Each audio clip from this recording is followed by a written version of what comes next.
মুরব্বির বয়স হয়ে গেল ৮০ থেকে ৯০। আমার দিকে তাকান, এই মুরব্বি গড়ে পড়ে গেল, বিছনায় পড়ে গেল, দরে দরে উঠাইতে হয়, দরে দরে খাওয়াইতে হয়।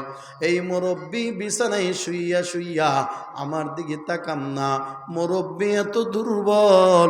এরপরে মুরব্বি আল্লাহর কাছে নেক হায়াত চাই না, তাওবা করে না, জিকির করে না, তেলাওয়াত করে না। কি কয় জানেননি?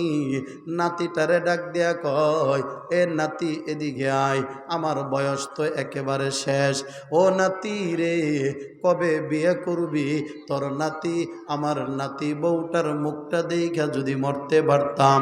এবার ডাক দিয়া নাতিন বলে, দাদা আমার বাবাই জানে আমার বিয়ে কবে হবে। এবার সন্তানরে ডাক দিয়া মুরব্বি কয়, তোর ছেলেরে বুঝি বিয়ে করাইবি না? তোর ছেলের বউ বুঝি দেখিয়া মরতে পারবো না? ভালো করে শুনেন, মুরব্বি আবার বিছানায় পড়া, খাটের মধ্যে শুয়ে আছে, কেমন জানি আজরাইলের সাথে যুদ্ধ করে। শীত আসলে কেমন জানি হাঁপানি, গরম আসলেও শ্বাসকষ্ট। এরপরেও কয়, আল্লাহ একটু হায়াত দাও, নাতি বউডারে দেখা যদি মরতে পারতাম। একটু আওয়াজ দিয়া বলেন না, এমন মুরব্বিও আছে না নাই? আমি আবার জিজ্ঞাসা করি, আজরাইল আলাইহিস সালাম আসবে, আমাদের জানটা নিয়ে যাবে, আমরা কবরে যাব, প্রশ্ন হবে আপনার আমার কয়টা? কথা কই না কারা? 3টা। কিন্তু মুরব্বি কি জানে? আমার মনে হয় মুরব্বির কাছে আলাদা কোনো খবর আইছে। কেমনে? মনে হয় ওই মুরব্বি বয়সের তিনি জানতেন কবরে প্রশ্ন হবে 3টা। 1 নাম্বার প্রশ্ন, তোমার নাতি বউয়ের নাম কি? 2 নাম্বার প্রশ্ন, তোমার নাতি বউ দেখতে কেমন? 3 নাম্বার, তোমার নাতি বউয়ের হাতের রান্নাটা কেমন? এই যদি 3টা প্রশ্ন না হয়, 90 বছরের মুরব্বি কেন আল্লাহর কাছে কয়, আল্লাহ হায়াত দাও, নাতি বউটারে দেইখা যেন মরতে পারি।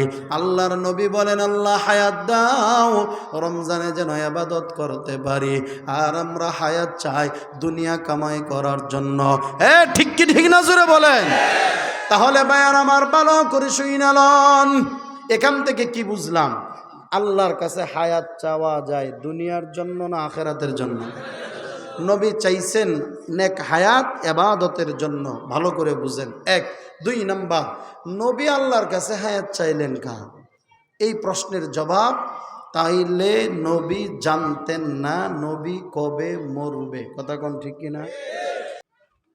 আসসালামু আলাইকুম ওয়া রাহমাতুল্লাহি ওয়া বারাকাতুহু। কেমন আছেন সবাই? আলহামদুলিল্লাহ।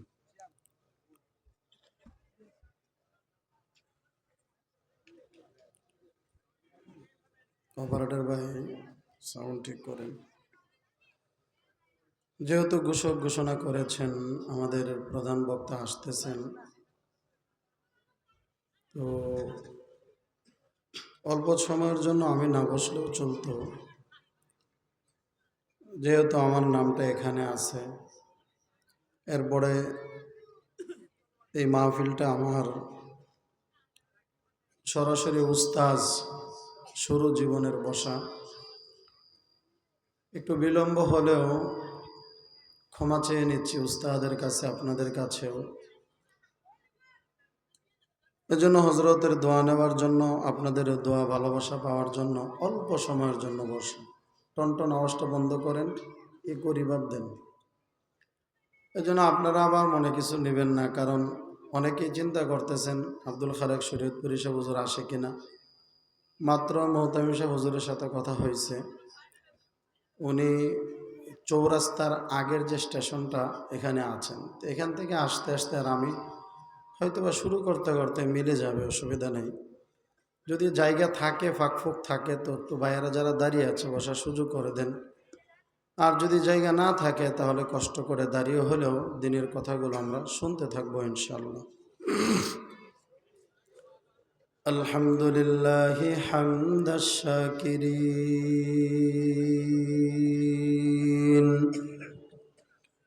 ونؤمن به إيمان الموقنين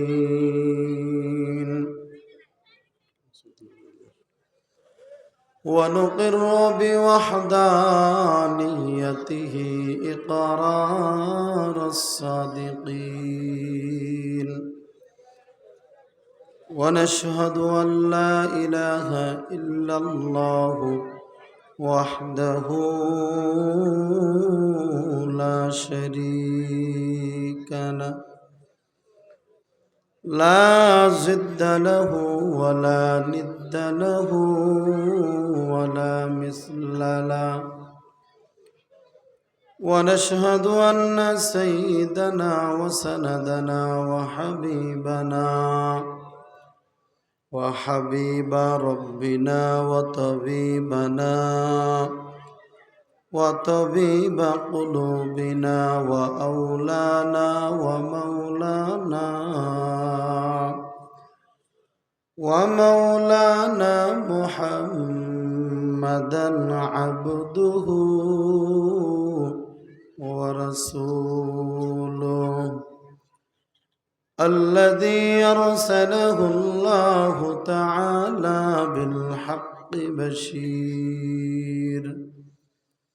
بالحق بشيرا ونذيرا وداعيا إلى الله بإذنه وسراجا منيرا أما بعد فأعوذ بالله من الشيطان الرجيم بسم الله الرحمن الرحيم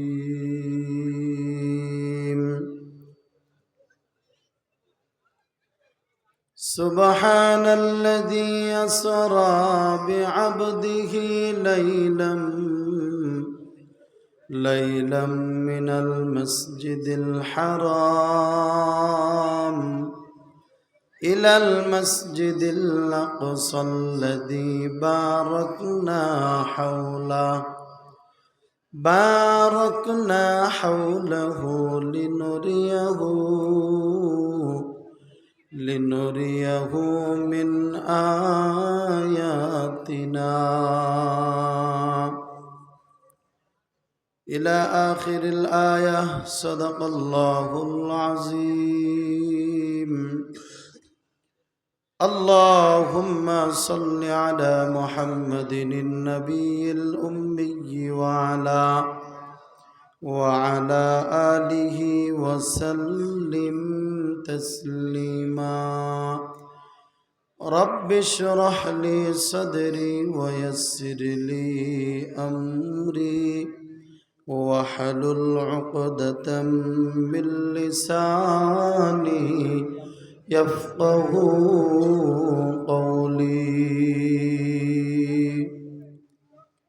দারুল মাআরিফ হুসাইনিয়া কওমি মাদ্রাসার উদ্যোগে আয়োজিত আজকের এই চতুর্থ বার্ষিক ওয়াজ মাহফিলে উপস্থিত শ্রদ্ধাভাজন মুহতারাম সভাপতি উস্তাজ মুহতারাম হযরতুল আল্লাম মাওলানা দিলওয়ার হোসেন সাহেব দামাত বরকাতুহুম বারাকাল্লাহু ফি হায়াত, উপস্থিত মুআজ্জাজ মুকাররম হযরত উলামায়ে কেরাম, মুরব্বিয়ান আযম, দিনদার ইমানদার যুবক ভাই বন্ধুরা, পর্দানিশীন মা বোনেরা, আসুন আমরা সবাই একবার দিল থেকে পড়ব আলহামদুলিল্লাহ। সম্মানিত উপস্থিতি, আমি আপনাদের সামনে একেবারে প্রসিদ্ধ এক আয়াতে কারিমা তেলাওয়াত করার চেষ্টা করেছি। একে সামনে রেখে কিছু আলোচনা করতে থাকা, আমালের নিয়তে তো শুনতে থাকা। আল্লাহ তাআলা যেন আমাকে সহজভাবে বলার, আপনাদেরকেও সহজভাবে বোঝার তৌফিক দান করেন, বলেন আমিন। আমি আপনাদের কাছে প্রথমে জিজ্ঞাসা করতে চাই, আমরা যারা এখানে আছি আমরা সকলেই জানি এই মাসটি ইংরেজি কি মাস, বাংলায় কি মাস, হ্যাঁ, এখানে আওয়াজটা কমে গেল কেন?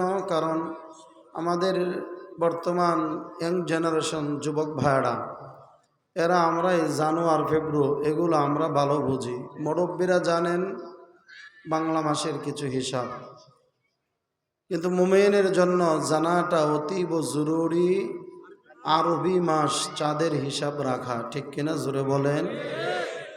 কারণ সেটার সাথে সম্পৃক্ত আছে ইবাদত সহিহ হওয়া। সুবহানাল্লাহ কইবেন না? যদি ইংরেজি মাসের হিসাব রাখেন আর বাংলা মাসের হিসাব রাখেন, কিন্তু চাঁদের হিসাব রাখলেন না, খোঁজ নিলেন না, এই জিন্দিগিতে যদি আপনি রোজা রাখেন, কোন দিন থেকে শুরু করবেন আর শেষ করবেন, এটা সঠিক হবে? এই জন্য এটা জরুরি ছিল। যাই হোক, আমি আপনাদের মাঝে একটু কথা বলার চেষ্টা করব, যেহেতু হজরত চলে আসবেন। এই জন্য আমারই মন খারাপ যে আমি বয়ান শুরু করতে উনি চলে আসবেন। এটা ছোট মানুষের জন্য এটা কেমন কেমন লাগে। তারপরেও তো কিছু করার নাই। আপনারা বসে আছেন জেনার জন্য, তার বয়ান শুনবেন, পারলে আমিও বসে শুনবো, ইনশাল্লাহ করবেন না? তো যাই হোক, আমরা সকলেই জানি এই মাসের চাঁদ উঠলে একটি দোয়া মুমিনের বেশি বেশি পড়া। কেন? কারণ নবীজি বেশি বেশি পড়তেন। সুবহানাল্লাহ পড়েন। ওই দোয়াটা আমরা সবাই পারি, দুই একজন ছাড়া। নাকি দুই একজনে পারি সবাই ছাড়া? আচ্ছা, যেই দোয়াটা নবীজি এত বেশি পড়ছেন, এই দোয়াটা আমরা সবাই জানি না, দুই একজনে পারি। তাহলে বোঝা গেল আমাদের ভিতরে অবহেলা অভাব নাই। কথা কন না গা? আর যদি বলে আপনি 10 মিনিট ধৈর্য ধরেন, হুজুর আসবে। বাংলাদেশের মানুষ তো, সারা পৃথিবীর মানুষের ধৈর্য আছে, কিন্তু বাংলাদেশের মানুষের ধৈর্য নাই। এটা বাস্তব কথা। ধৈর্য নাই, আবার এক জায়গার মধ্যে 5 ঘন্টাও কাটায় দেয়, কিন্তু ওই ধৈর্যটা গুনার দিকে ধৈর্য আছে। কথা কন না গা? হ্যাঁ, আসরের সময় 4টায় গেছে এক শাসটলে, মনে করেন মুড়ে, প্রতিদিনই বসে মুরব্বী আর যাই হোক। এবার বাজার রাত্রে 11টা, না দোকান বন্ধ করে ফেলায়, আজকে তো আর কাস্টমার নাই। এনেই মুরব্বী বিকাল থেকে 4টা থেকে ওই পর্যন্ত বসা। এখন কয়, ওই বেটা বাড়ি যায় করবি কি, ব্যবসা দিছিস কি বাড়ি লেগা? আর 1 ঘন্টা থাক, সিনেমা নাটকটা শেষ হোক, 2টা কাস্টমার এলে কয়টা টাকা পাইবি? কথা কন না? ওখানে ধৈর্য আছে, কিন্তু এখানে বসলে যে লাভ আছে এটা আমরা বুঝি না। আর ধৈর্য দিয়ে যে বুঝবো শুনবো এটাও আমাদের জানা নাই। তাহলে আমি একটা কথা বলে আপনাদেরকে সামনে নিয়ে আগাবো। এই জায়গায় যারা বসা আছেন, আপনারা বর্তমানে ডক্টর ইউনূসের মেহমান। হ্যাঁ, কি কোন? তাহলে জনাব তারেক সাহেবের মেহমান, জামাতে ইসলামের মেহমান। আমরা কার মেহমান? আল্লাহর নামের আওয়াজ যারা সামনে সিট পাইছে এরা দিছে, পিছনে যারা আছে এরা আর দেয় নাই। কা? আল্লাহর নামের আওয়াজ মুমিনরা দিবে না? কা? মুমিনরা আল্লাহর নামের আওয়াজ তো প্রেম নিয়ে দিবে, তো কলব পরিষ্কার হবে, আল্লাহর সাথে সম্পর্ক হবে। সুবহানাল্লাহ। তাহলে বলেন তো আমরা এই মুহূর্তে কার মেহমান? আল্লাহর নাম যে বারবার বলতেছেন, লাভ আছে না নাই? তাহলে আরেকবার প্রেম নিয়ে বলেন না সুন্দর করে, আমরা কার মেহমান? মাশাআল্লাহ। আচ্ছা, তা আমরা যে আল্লাহর মেহমান, আল্লাহ আমরা যদি কিছু না দেয় তা আল্লাহর মেহমান হইয়া লাভ কি? কথার কথা। আমরা তো কত জায়গায় মেহমান হই, কিছু দেয় না, কিন্তু আল্লাহ তো কাউরে ফিরাইয়া দেওয়ার কথা না। কথা কোন না গা? আল্লাহ তাআলাকে ফেরেশতা জিজ্ঞেস করে কি জানেন? ওগো মালিক আল্লাহ, এই যে আজকের দারুল মারিফের এই জায়গায় যারা বয়ান করে, আবার কিছু মানুষে শুনে, ফেরেশতা আল্লাহর সাথে জিজ্ঞাসা করে, মালিক এরা কারা? আল্লাহ বলেন, এরা আমার মেহমান। আল্লাহ তাআলা আমাদেরকে নিয়ে ফেরেশতার সাথে গল্প করে। ফেরেশতারা জিজ্ঞাসা করে, আল্লাহ মেহমানদের জন্য, দিনের মেহমান, কোনো পুরস্কার বুঝি তাদের নাই? এবার আল্লাহ তাআলা বলেন, ফেরেশতারা এদের পুরস্কার হলো এই দারুল মারিফের ময়দানে যখন বসেছে, বসতে দেরি, এদের জিন্দিগির সগীরা গুনাহগুলো মাফ করতে দেরি করি না। ফেরেশতা আবার জিজ্ঞাসা করে, মালিক আল্লাহ, আরো বুঝি কোনো পুরস্কার? আল্লাহ বলেন, ফেরেশতারা আমার বান্দারা এখানে বসার পর ধৈর্য ধরে দিলের কানে বয়ানগুলো শোনার পর যখন কবরের কথা, হাসরের কথা, জাহান্নামের কথা, যখন গুনার কথা মনে হয়ে যায়, আর যখন তারা এখানে বসে খাঁটি তাওবা করে, তাওবার মতো তাওবা, যেই তাওবা করলে আমি আল্লাহ কবুল করে নেই, এমন তাওবা যদি আমার বান্দারা করতে পারে, আমি আল্লাহ জিন্দিগির তামাম বড় বড় গুনাহ আমি আল্লাহ মাফ করিয়া দে। তাহলে ভাইয়ার আমার ভালো করে শুনেন, এই জায়গায় বসার দ্বারা লাভ, যারা বুঝি তো তারা বসবো, কবিরা গুনাহ মাফ নেয়া বাড়ি যাইতে পারবো। ও মালিক, মেহেরবানি করে আমাদেরকে ধৈর্যশীল বানায়া দাও, বলেন আমিন। ভাইয়ারা আমার ভালো করে শুনেন, আমি আপনাদের সামনে যেই কথা বলার জন্য বসলাম, আল্লাহর নবী যখন মেরাজের চাঁদ দেখতেন আকাশে, চাঁদটা দেখার পরে নবী একটা দোয়া পড়তেন। তবে মনে রাখবেন, একবার না, নবী একবার দেখেছেন ওই যে চাঁদ, নবী দোয়া পড়তেন আর পড়তেন না এমন না। নবী আমার 2 মাস বড় রমজান পর্যন্ত ওই দোয়াটা মায়ার নবী বেশি বেশি পড়তেন। কি আছে দোয়ার ভিতরে, এটা আমার বলা মাকসাদ। আল্লাহর নবী ওই চাঁদ দেখিয়া দোয়া করতেন। কি দোয়া? আল্লাহুম্মা বারিক লানা ফি রজব ওয়া শাবান ওয়া বাল্লিগনা রমাজান। আল্লাহ তাআলার নবী বলেন, হে আল্লাহ,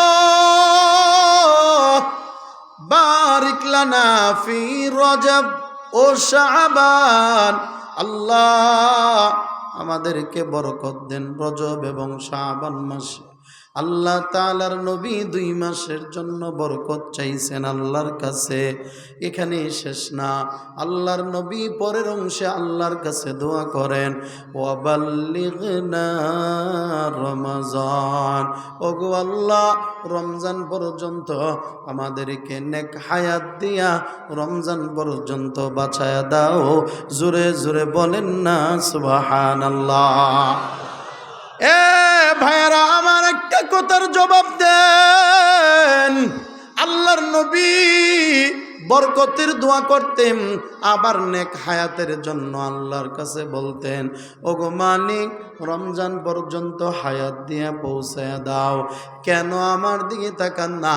কেন রমজান পর্যন্ত নবী হায়াত চাইলেন? হায়াত চাওয়ার কারণ হলো, আল্লাহর নবী আল্লাহর কাছে বলেন, রে মাওলা, রমজান বড় দামি, রমজান বড় রহমত, নাজাত, মাগফিরাতের মাস। আল্লাহর নবী হায়াত কেন চাইলেন? আমার দিকে তাকান না, আল্লাহর নবী নেক হায়াত চাইছেন কেন? রমজানের ইবাদতের জন্য।